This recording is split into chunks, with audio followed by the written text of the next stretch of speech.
Hey, so I saw that post and I thought I'd reply. This is that air conditioner you saw in the engine bay.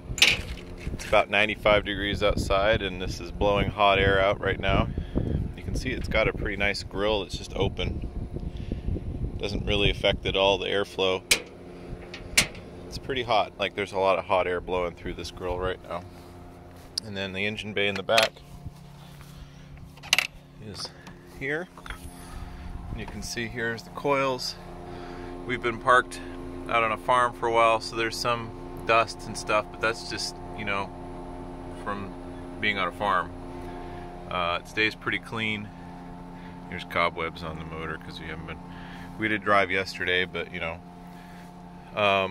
if you're curious, there's the drain line for the condensate coming off, and then there's the way the refrigerant lines come down.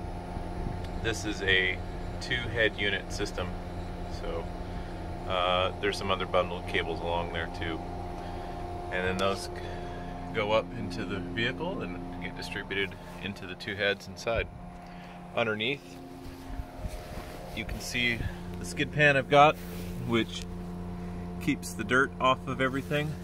It extends way up past the battery box, so this design's been pretty effective.